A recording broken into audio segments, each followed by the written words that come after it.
Woohoo! A new day, Wednesday, day number 4 in my harvest calendar, December. I have had such a lovely morning, basically in that room. I sometimes get comments on Instagram and Facebook and things like that. People saying that, oh, I think you work too much and you should not be like exhausted and things like that. But the truth is that very few of you guys following me in different social media accounts knows, about my everyday life, because I speak and I write about gardening, but my life is also filled with lots and lots of time with my family. So today, for example, this is Wednesday, and in Wednesdays I work full time, so I work the whole day, and I only care for myself, which means that I can choose how I want to. Hi Beata, Poland, nice of you looking. But I don't have to worry that much about my time because I simply have quite many hours to work. So this morning I started by 6:30. I went up and I made breakfast for my oldest son. And we had some time chatting, and he made fires and it was super cozy. And then the rest of the family, I wake them and we had a long breakfast. I think I sat by the breakfast table for an hour with the, lightens the candles, and I stayed by the dinner table or breakfast table when my husband took one of the cars, driving two of the kids now to school. And I stayed home by the table with our 3-year-olds, just kissing and hugging and talking. And now I don't know exactly what time it is, but this is the first thing I do in the morning as my job. So it was kind of a lazy morning, and this way of spending my days and working gives me a lot of energy. So I never feel that I work too much. I always feel that I have the I can choose how much I want to work depending on how I feel and what the family needs. It's so messy in the garden now. They are the construction workers are up on the upper floor working, and it's very noisy inside, and I am so excited. A part of me don't want to work at all. I want to sit on our attic just looking down and see what they are doing. It's very exciting. Yesterday in my harvest calendar I was out harvesting parsnips, and today you can see all of the snow is gone, and the green leaves over there's the parsnips. And I made a sauce with minced lamb where I simply put the parsnips in, I don't know what you call it in English, but I river into very, very small pieces, and I let them boil the parsnips along with the minced meat and tomatoes and squash and pepper and lots of garlic and some oregano. Tasty, not as tasty as I hoped, but the kids they ate it, so I was happy anyway. Today I am out in the garden being a bit confused. I have this and a pair of scissors with me, and I don't know, to be honest, exactly what to harvest, because I don't know what sort of survived or still fresh after the snow melted. So that's why I didn't fulfill my title for this video, because I don't know what to put there. So my plan is basically to go a row in the kitchen garden and just have a look what is there to eat. And as I said, I am working full time this Wednesday, so I prepare my own lunch. And I try to eat whatever things there are from the garden. I could make like an omelette or a sandwich or pasta sauce, or depending on what kind of things are left from yesterday. And from yesterday I still have the sauce with lamb, So my plan is simply to get some vegetables, and maybe I'll do a sandwich with a cold sauce, the meat and some vegetables. And I always aim for, eating things fresh from the garden as long as possible. And just, I eat of course also from the fridge, but never when I prepare like a lunch or a meal for myself. I always eat the things I can find in the garden, and I save the other things for my family. It's not very exciting to look at the garden at the moment, I must say. I will share it with you here. So this is how the garden looks. This is my most precious area in the garden. It's sheltered by the stone wall and this fence with branches. So it's always very peaceful here. And as I said in another video, when we have the sunrise here, and it's sunny in all of the kitchen garden. In winter time, the sun will set here. Do you say set? I am always confused about that. Well, it falls down by the treetops. In summer times, it will be over here sometimes. No, not sometimes. Always. But this is how it looks at the moment. My parsley is completely eaten. I can't take any of it right now. I have the black salsify. Doesn't look much because there are no leaves left. My Chinese cabbages eaten. I am thinking actually of doing an experiment in this part of the garden.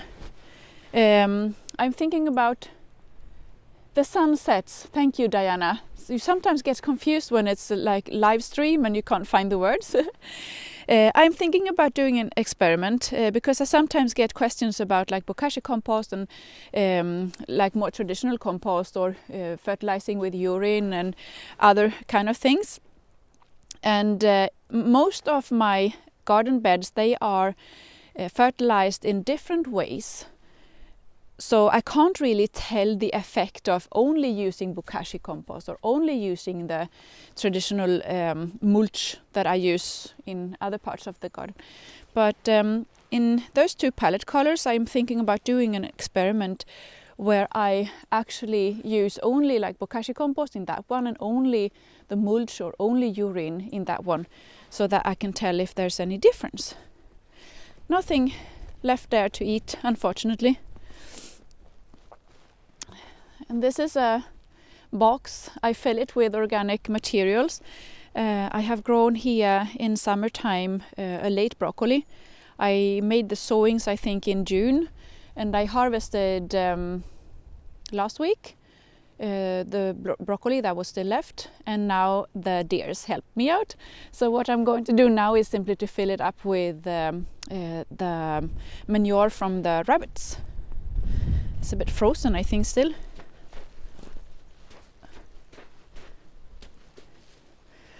That's an experiment too, only to use the rabbit manure in this part.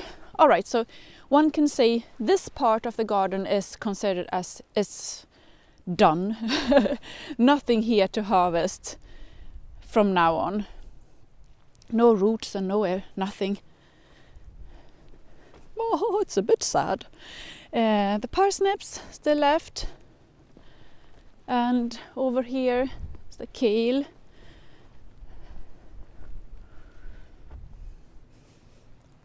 I don't know how to put it. I simply hate the smell of rotten kale. Don't like it at all. And I'm so happy that I actually harvested lots of the green kale for the freezer. And also the Brussels sprouts. There's another video about the Brussels sprouts. Beata,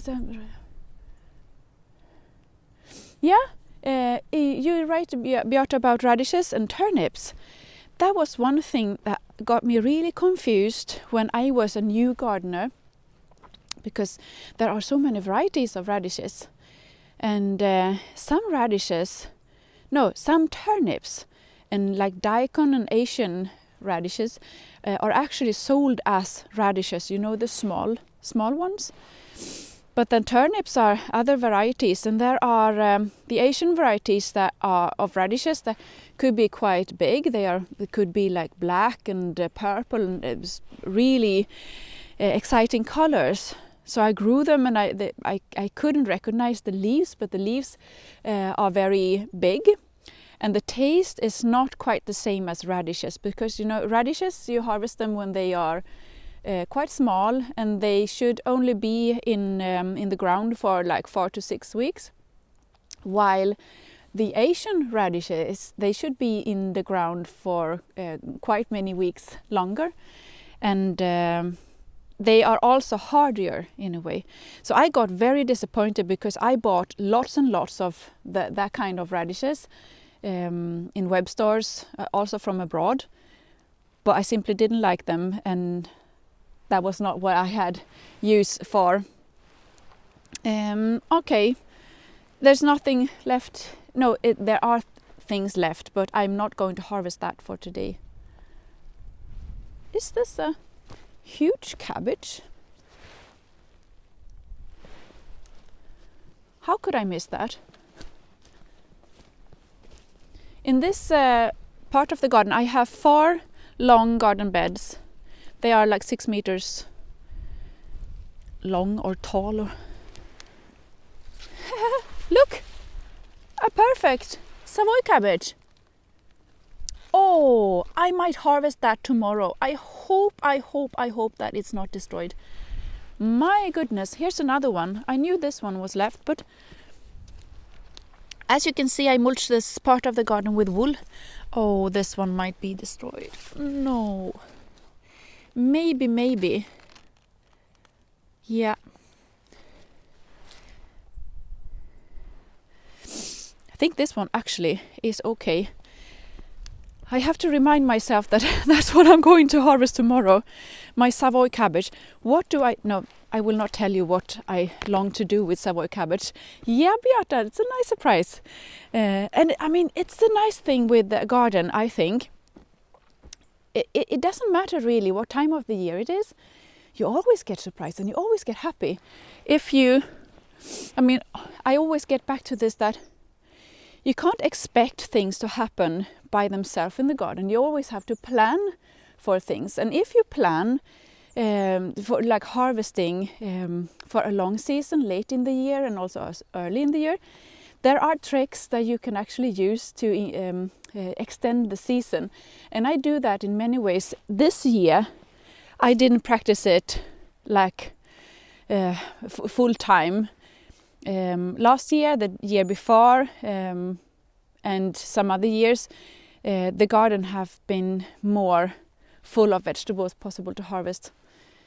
But I have had other things going on.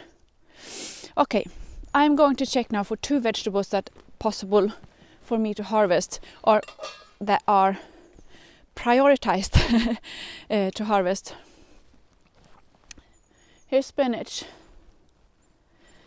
Unfortunately, I will turn the camera so that you can see. This is how spinach looks like when it's damaged by frost. I want to say some not very nice words at the moment. The thing is that the plants are not fully destroyed, but the leaves possible to eat are not as nice. So this is how they look, and they have lost their taste and their structure, and they are simply not good. It would have been the best to harvest this before it got too frozen. We have had like minus 10 degrees for some nights. But as you can see, the plant, the ground is still frozen here. It's not possible to pick it with the leaves and everything, with roots. But there are fresh leaves. Katinka, you asked me about the Swedes.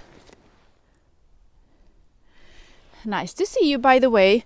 Actually, I don't have any Swedes this year, and I don't think I even made any sowings. and I miss them. I saw a lady, I think might be you, I don't know, who shared a picture with loads of Swedes newly harvested, and I was really jealous. So I have Swedes on my list for next year, and I'm going to grow plenty of them. I love the Swedes, but my kids are not that enthusiastic about them.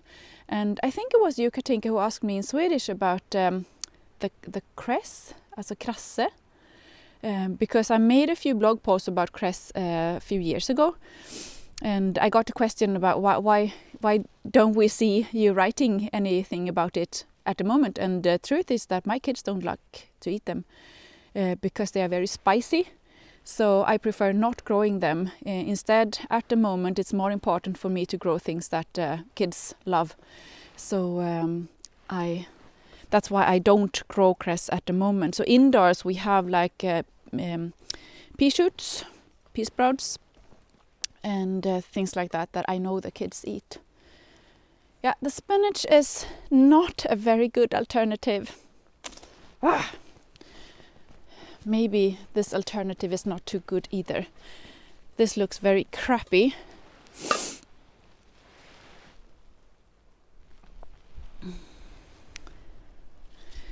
This is, or these are, no, they are not possible for me to eat today either. The fan. These are the spring onions. And a Russian variety, I don't know what you call it, Welsh onion or spring onion. In Swedish you would say piplök. I was hoping quite much for this, but they don't look that fresh, but they are actually very fresh under the ground. But the ground is still frozen, so it's not possible for me to harvest them right now. I had a few others that I harvested before the snow. I can just show you how they look.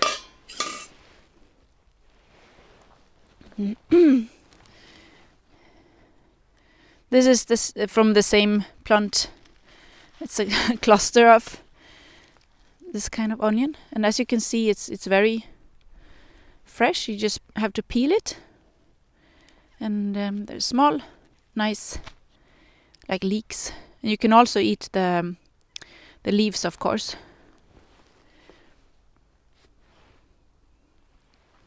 The story behind this is, I will go to the Polytunnel meanwhile talking. The story is that I had lovely plants of piplök, the spring onion, Welsh onion, a few years ago. And I found out that the kids really love it. So they simply harvested so much that the plants were destroyed. And I tried to move the plants to another part of the garden where the kids don't play. And that was among my perennials. I thought that was a good place. Unfortunately, it turned out that my soil in that part of the garden were really poor. So it was a good reminder for me to see that I have amazing soil in my vegetable garden by using the mulch and urine and nettle water and everything. So the plants actually, they were killed like among the perennials.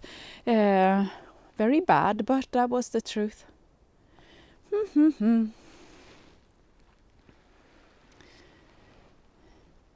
So we have had very cold nights, but still my spinach. This is spinach that I hope will overwinter.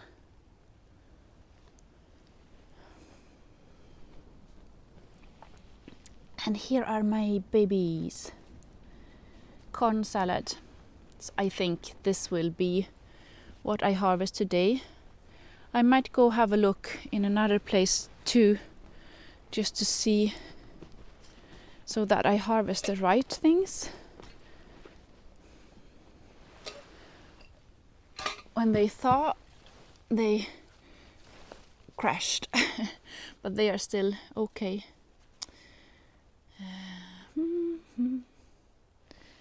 I think I will have to pull some weeds.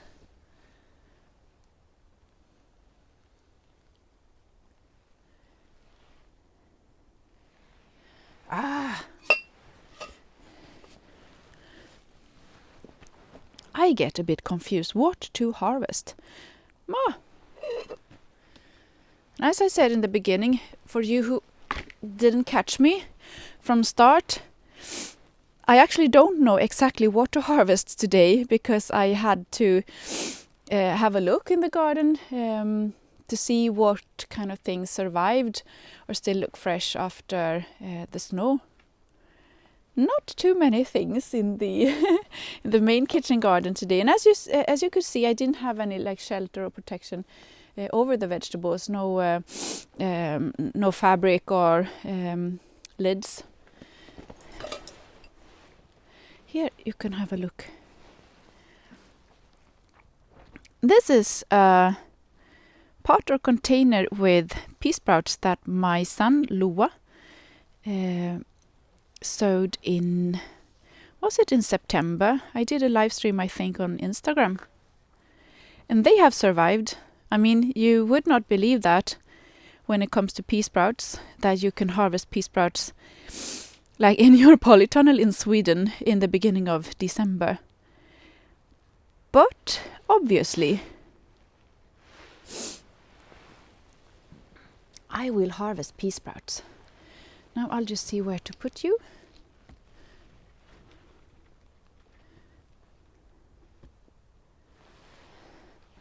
Yeah, no.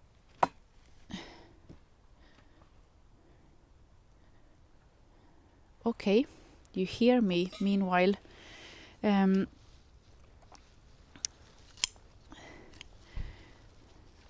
I simply harvest.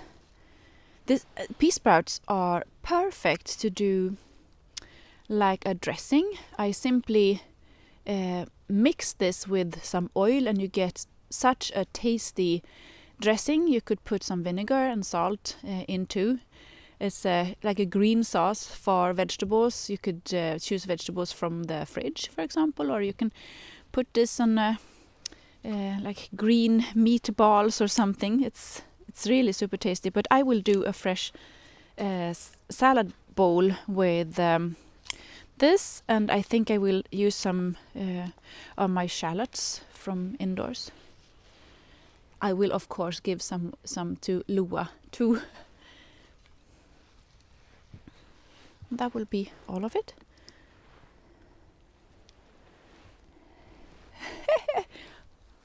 And you get happy because you harvest something from your garden. I think pea sprouts are like underestimated. When you read the fancy garden magazines, you get instructions on how to make sowings with pea sprouts, and they always use this very like a small mug or a glass or something from indoors, where you can sow a few pea sprouts, but a few pea sprouts are never enough. Like in our family, we need lots and lots of them. So I make new sowings like every week or every second week to get things to harvest, and they are actually perfect to grow late in the season. Usually I think this one was a bit too late, but it was just great fun for me to do with Lua. So we made the sowing anyhow. I wanted to tell you about peas. You know, there are lots of different varieties of peas, and I love to do a very early sowing of peas here in my polytunnel in this bed. I cover it with plastic. Now it's going to be mild for at least a week, and as you can see, I didn't put the cover on top yet. But in January or February, when it's still cold, I can actually sow the sugar snap peas, sockerärtor, in here, and they will germinate in like late March or whenever the soil is being warmed up. And I get sugar snap peas to harvest in May in my polytunnel in Sweden. But this works only with like the flat sugar snap peas, you know, the one, the other ones, I know the name but I can't remember it. They are with bigger peas inside. Oh, sorry for this. I get a blackout about the names. Anyhow, you should use the flat peas. I prefer the low varieties like Norli. It's one of my favorites. And if you watch this from Sweden, you will find Norli in my seeds collection along with Nelson Garden, Så året runt. You can find in nearly every garden store at the moment. So this variety is very, very good to make sowings in the winter. I mean, not every seed will survive. It's a possibility that you may lose some. But I mean, if you lose some, you will still have lots of sugar snap peas to harvest in your greenhouse or in your polytunnel in spring, and it's so useful. You can actually do the sowings in a pot or container too. They will survive because the flat sugar snap peas, they are hardier than the ones with the bigger peas. I think I will write the names, an example to that in the comments when I finished, so that you know what I'm talking about. And the peas you use for sugar snap peas are traditional, like peas you use to do a soup from. In Sweden we have this traditional yellow pea soup that we eat for like Thursdays along with pancakes. It's a very Swedish tradition, and you simply buy them in the supermarket, the seeds from, I mean, it's food. In other parts of the world I know that it's not possible to buy them as seeds because they are in halves, the peas, and of course you can't sow like half seeds.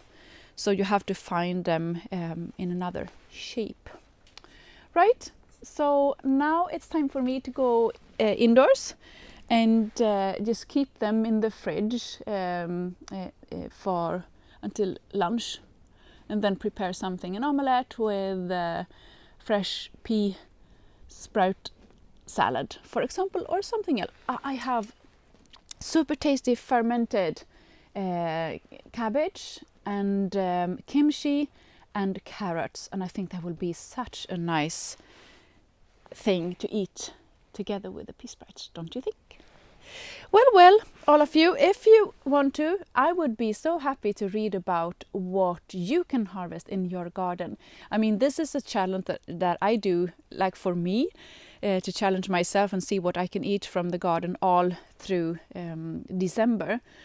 But I am also very excited to read about your experiences, because I know that on this channel, since I speak English, it's possible for you guys to follow from New Zealand and Poland and Britain and Canada or whatever, and it's